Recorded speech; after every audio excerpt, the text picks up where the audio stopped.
L'ermita de Sant Joan de la Cometa i les cases de Torrat compleixen 300 anys i per aquest motiu l'Ajuntament de Calp ha editat un llibre que fa un recorregut pel món rural a Calp i de forma especial a la partida de la Cometa.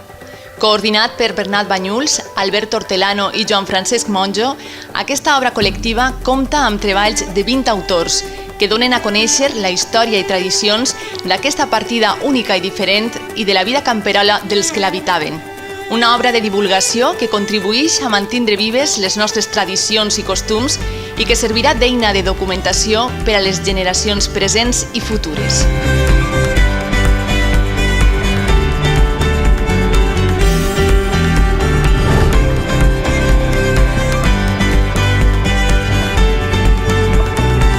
¿Quina importancia té la Cometa?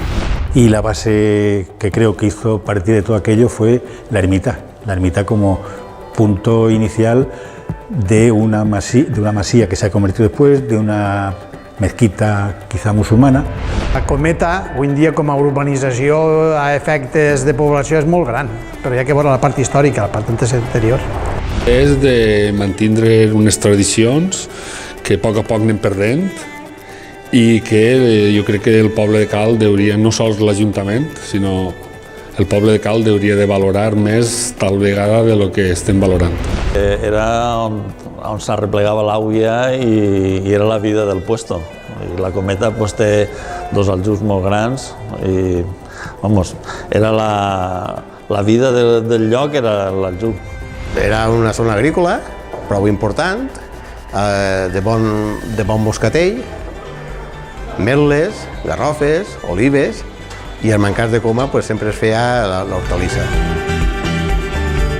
També representa tot el que pot ser el terme de Calp, tota l'evolució a través dels milions d'anys del terreny. Que a part de ser el lloc on ells vivien, era el lloc on ells tenien la seva faena, era el lloc que imprimia personalitat als seus caràcters, era el lloc que feia que ells foren d'una manera. Única partida rural que té certa identitat y festa propia. De los sitios más emblemáticos y más bonitos que podemos tener aquí en Calpe, porque para nosotros tiene un significado muy especial por el tema de la romería que llevamos celebrando tanto tiempo. Entonces nos parece que es un sitio que no puede pasar desapercibido y que tiene que dársele la importancia que requiere. L'ermita de la Cometa és una de les partides més importants de Calp, quizás la més notòria de totes perquè ens ha donat diversos alcaldes. És la que més s'ha escrit sobre aquesta partida perquè, volies que no, ha hagut diversos erudits. Digue'm en una frase l'aportació del seu article.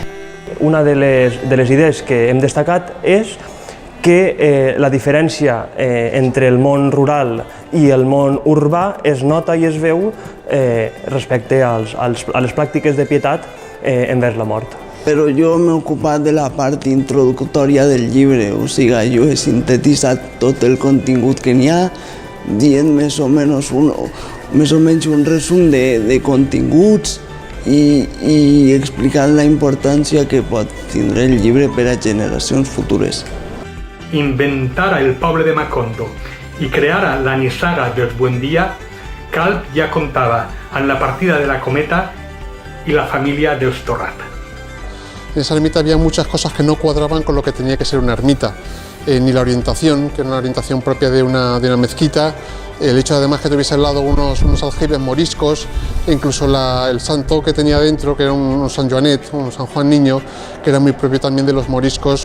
Calp, d'alguna manera, era un nucli trencat, o sigui, un nucli rural tancat, o sigui, i en un moment determinat comença a obrir-se i a ocupar el territori. Aquesta manera d'ocupar el territori m'interessa molt.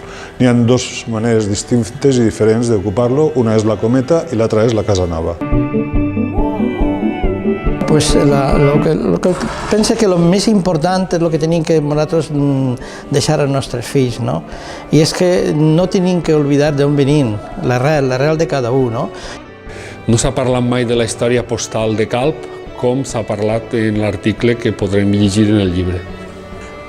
La Cometa es un entorno, es una partida rural y en el momento del siglo XIX, XVIII y principio del XX, la ermita era el núcleo que reunía a los pobladores de toda la zona que convertía. Els noms de Joan a Calp, des del segle XIV fins al segle XVIII-XIX, i veure com han evolucionat, hi ha hagut cada volta més Joans, i això pot ser hagi contribuït a que l'ermita fos més visitada per més gent. Els aljubs, la importància era l'àuia, que era la cultura musulmana, replegaven l'àuia i l'àuia era la vida, i era el que donava als animals, la gent, tot.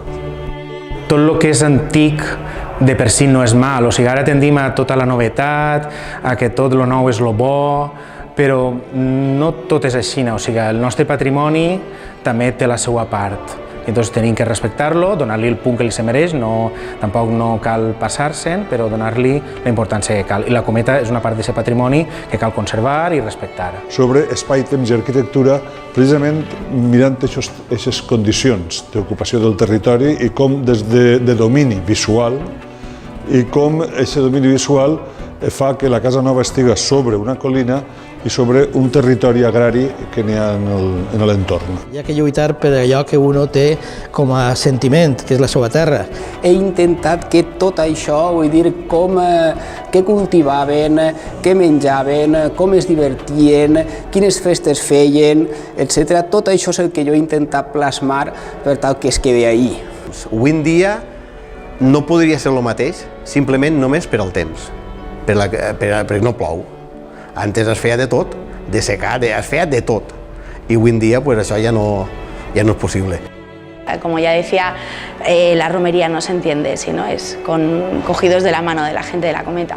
Sobre la forma en que ha canviat la societat, la vida rural i la sociologia de Calp.